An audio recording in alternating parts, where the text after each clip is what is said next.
Hello, snappers.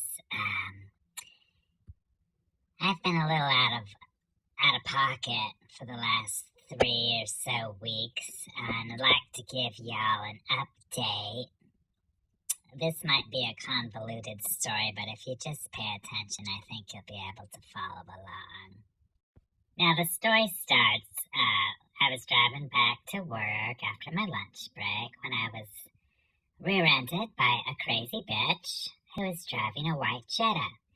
Now, why would I just call her a crazy bitch? Well, it started about a half block before she hit me. I had just turned off Colonial Drive, taking a left onto South Bumby, and I was in the right lane. And I did notice too, my left coming up was obviously the left lane, but it was stopped because they wanted to turn, somebody in front wanted to turn left, but they were waiting for oncoming traffic. And there was I don't know, maybe 5 cars stuck behind that person in the left lane. So as I continued down my clear lane on the right, somebody in the left lane didn't really want to wait anymore. So they jutted into my lane with no warning, and I swerved my car to the right. I almost hit a curb because she was already in my lane half. Now, having swerved abruptly into the right, I did narrowly escape a collision with her by about an inch. And I was so thankful. And I just said, Lord, in my mind, I said, Lord, thank you. And I continued on in my right lane. And I noticed in my rearview mirror that she got behind me and continued behind me in the right lane. And this is where she got the name Crazy Bitch.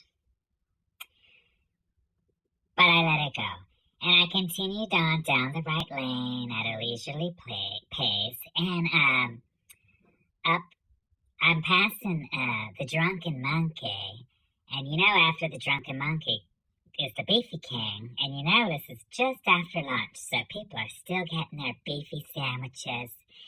And there's so much traffic that they spill out into my right lane, and I needed to come to a stop because that's typical for this area at this time. And as I so often do during this time, I applied my brakes in a leisurely fashion, and I stopped because I was not going to swerve into the left lane and go around because I didn't really think it was clear. Or if it was, I wasn't going to assume it was clear. So I just gradually stopped, and I was stopped on the street, still in the right lane, thinking about beefy sandwiches, when all of a sudden in my rearview mirror, I see Crazy Bitch coming at me at 30 miles an hour. I could only brace for the collision because she was already there. And I didn't even hear a tire screech. She just slammed right into my bumper. Now, I was thrown forward and back, and I was just completely stunned, to be honest. I was stunned. My neck hurt.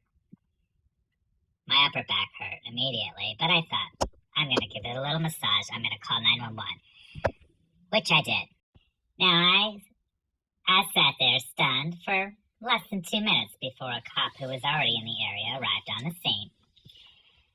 We all gave our statements to the officer. I told him the whole story all the way back from when she almost hit me and to where she followed me and where she actually successfully hit me. The cop asked us to move to the side street to get out of traffic. And he said, please allow room for us all to pull behind you, because I was the first car to pull out. And he said, you're going to need to allow room for yourself, the white Jetta with the crazy bitch, the Corolla, and my car. And I was like, what Corolla? And so the cop said to me, well, how many impacts or collisions did you feel? And I said, just one. The lady hit me at high speed, like 25, 30 miles an hour. There was only one collision, and it was major. And he's like, well, was there another little collision? Or was there a little one and then a big one? And I'm like, absolutely not. I saw her in my rearview mirror barrel down and hit me. And he was like, well, I just had to ask because I'm getting a different story from Crazy Bitch in the White Jetta. And I'm like, oh, really? And he's like, yeah, she's saying that the Corolla hit her, and then she had to hit me. And then I understood. So anyhow, I had to wait like a full week for the police report to be uploaded into the system. And of course, when I did, it stated correctly the correct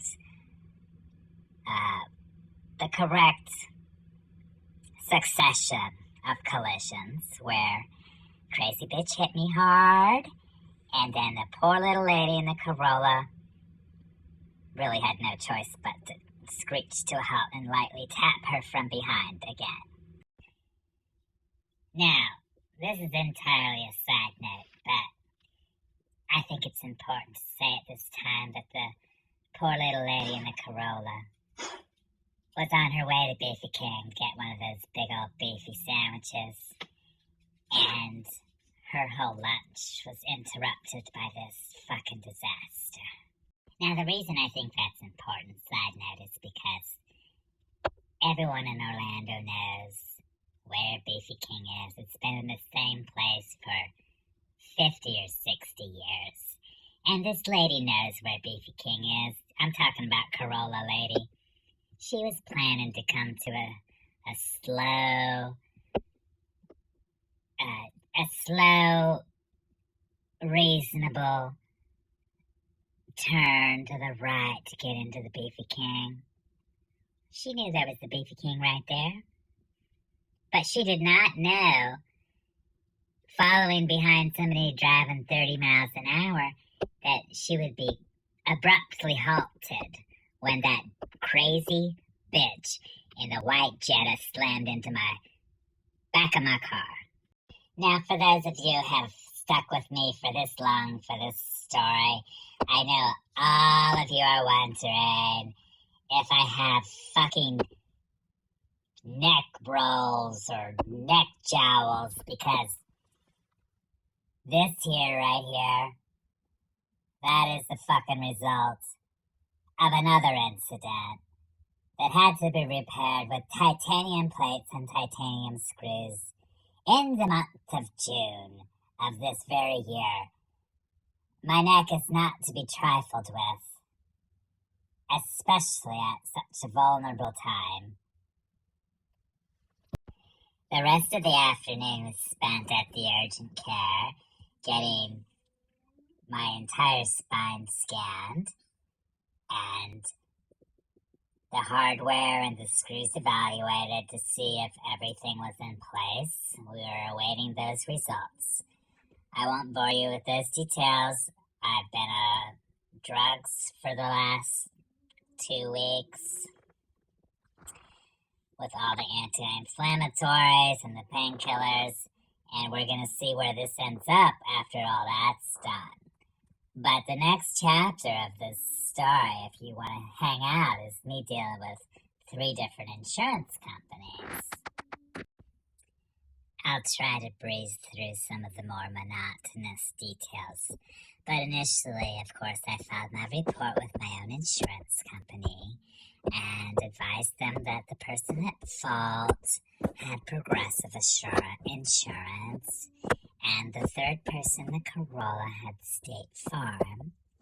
And they said, yes, you can go ahead and either file it with us, and then, of course, if you file it with us, we'll just bill Progressive. Oops, the crazy bitch in the white Jetta. Or you could just file your claim with the crazy bitch in the white Jetta's insurance company. It's up to you. And I said, well, let's just go ahead and get this claim started. And the unfortunate thing is I did not have car rental. So that's what we did. In conversation, very quickly we realized that crazy white Jetta bitch insurance company was going to have to provide me with compensation for my $500 deductible, as well as a rental car while my car was in the shop. So I began to contact Progressive. Oops, I didn't mean to say Progressive. I mean Crazy White Bitch's insurance company. And I tried and tried and tried and tried and tried and tried and tried. But they were not accepting responsibility just yet. So I said, well, I'll just call you back later when you get your police report. Well, it should have dawned on me, but the real reason for the delay was, of course, crazy bitch in the white Jetta had filed a false claim with her insurance company stating that she was not at fault, but it was the Corolla behind her that was at fault. And, of course, she was driving on an invalid license, a suspended license, I guess it would be the word, and basically just repeated the same lies that she had already told the police officer. So her insurance company really just assumed that the Corolla was at fault. And I guess complicating matters further, whoever reviewed the police report at Crazy Bitch's insurance company must have had dyslexia because she couldn't keep all three cars straight. And all the notes that they attached stated that the Corolla lady's insurance company had it basically assumes all responsibility for the whole thing, and that I needed to call her insurance company number 3, we'll just call that one State Farm. Okay, now, this is getting crazy. I gotta call another insurance company now and tell them that they've been conned. Okay, so remember how way back several episodes ago I had told you how I was having difficulty accessing my own adjuster at my insurance company? I called and called and called and called. I emailed, I texted. I got voicemail full, out of office, la la la la la. Well, I called an associate finally, and I said, I am going to assume that my agent is out of the office because I'm unable to get a hold of him. Well, they graciously offered to check his schedule, and I said, you know what, it looks like he's just come back into the office today and let me transfer you over there. And I said, okay, that's good. I'm not even complaining. I'm just trying to get all this boiled down to where I can get my car fixed at this point. And they're like, yes, let me transfer you. So they did. And so Jerome answered, and I'm like, Jerome, I don't know if you're aware, but your voicemail is completely full. And, a week and a half ago, I mentioned to you that your voicemail was full and I had difficulty reaching you. But the problems is continuing, and I don't know if you're aware. Maybe it's an IT issue like it is where I work, where, everything gets backed up. But the person who would normally just assume that voicemails are being made is totally unaware, and I just want to let you know, I'm not complaining at all, just letting you know. And I was like, Jerome, I totally get it. I did assume that you might be out of your office, and that's okay. I'm just letting you know about your voicemail if you want to just check on that.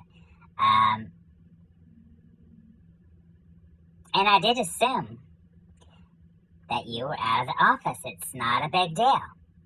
And that's where Jerome just went off the rails, and he's like, what, you telling me you assumed that I was out of the office because my cousin's face got shot And I've been dealing with that. And I'm like, of course not, Jerome. I had no idea about your cousin. I'm just saying I assumed you were out of the office, and it's okay. It's okay. I just finished with a couple of questions. I felt bad about it. I really, truly did feel bad. I felt bad that his cousin was shot, but I also felt bad that he thought that I just psychically knew and assumed that his cousin had been shot in the face, and that's why he wasn't able to answer his messages. Like, I am perceptive, but this is way beyond perceptive, and I thought, are we in the Twilight Zone now? I mean, at this point, I thought, he's out of commission. He's out of the office. He's dealing with a lot. I want to do this guy a favor.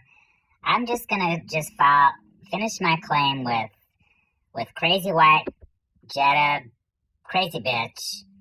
Her insurance company needs to provide me with a rental car, pay my deductible, and let's get my car in the garage to be fixed. So I'm like, I'm gonna call them. I did. I called them. I was told that I had been assigned an adjuster and let me transfer you. I said, thank you so much. And they transferred me.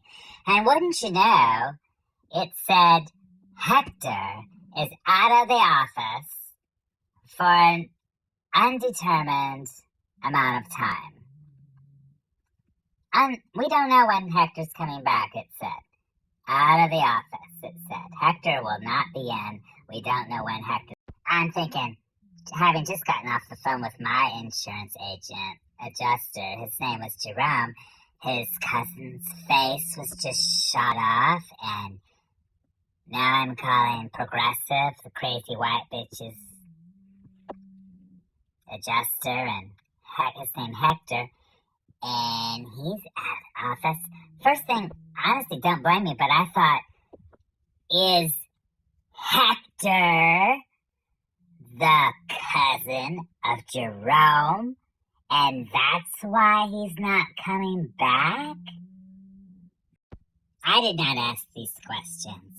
I just thought about them, and I thought about asking, but I know I'm not to ask.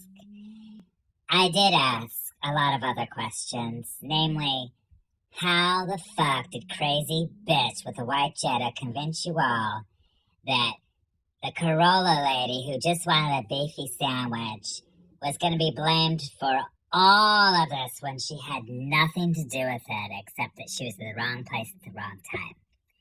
And this is where we stand. And frankly, that's where we're at. This is where it's come to. It's December the 3rd. I don't know what's next for me. I don't know what's next for my neck, my back. I just don't know. I will sort all this out with the 3 insurance companies. It's okay. That's my daughter. She looks like me. And if any of you have made it to the end of this long vlog, as the kids say, it's a vlog because it's a video blog, I will keep you posted. I probably won't, give you the blow-by-blow, but as I get this sorted out, I will update you, so please follow along if you've made it this far.